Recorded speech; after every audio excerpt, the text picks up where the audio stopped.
जी, दोनों चरणों में नमोस्तु।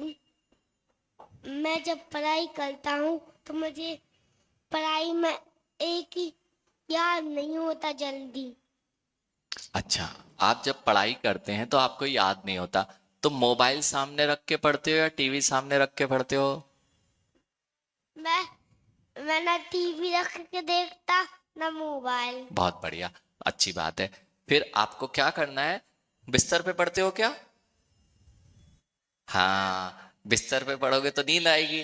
तो आपको क्या करना चाहिए, बहुत अच्छे से अपने टेबल कुर्सी पर बैठकर ऐसे पढ़ना चाहिए। और टेबल पे बहुत सारी चीजें नहीं रखना चाहिए, ठीक है? बहुत सारी चीजें वहीं पे टॉयज रख लिया है तो आपको डिस्ट्रैक्ट होंगे आप। फिर दूसरी चीज, आपको अभी टेंशन नहीं लो कि आपको याद नहीं होता, आपको सब याद होता है। आज से क्या क्या भावना माना है, मुझे सब याद हो जाता है।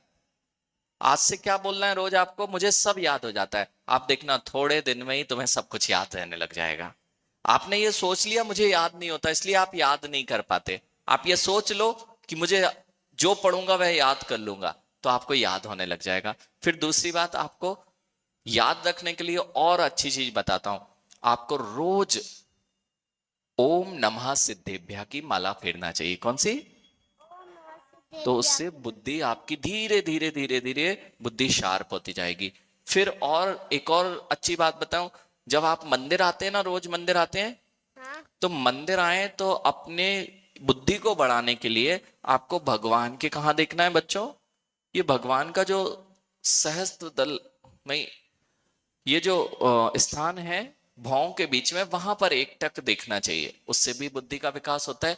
तीसरी चीज और अच्छी बताता हूं, आप झूठे मुंह नहीं पढ़ो, जूते चप्पल पहन के नहीं पढ़ो, है ना? और बहुत पुस्तक को पैर के नीचे नहीं रखो, पैर के ऊपर नहीं रखो, गद्दे पे नहीं रखो और जमीन पर नहीं रखो, तो तुम्हारी बुद्धि बढ़ेगी। जब मंदिर आओ तो जिनवाणी है ना, उसको जिनवाणी जैसे फैली रहती है, किसी ने उल्टी सीधी रख दी है, उसके अंदर चावल है, तो रोज आप चावल निकालो उसके, उसको जिनवाणी को व्यवस्थित करो, तो भी आपकी बुद्धि तीव्रता से बढ़ने लग जाएगी। समझ में आ गया? बहुत बढ़िया।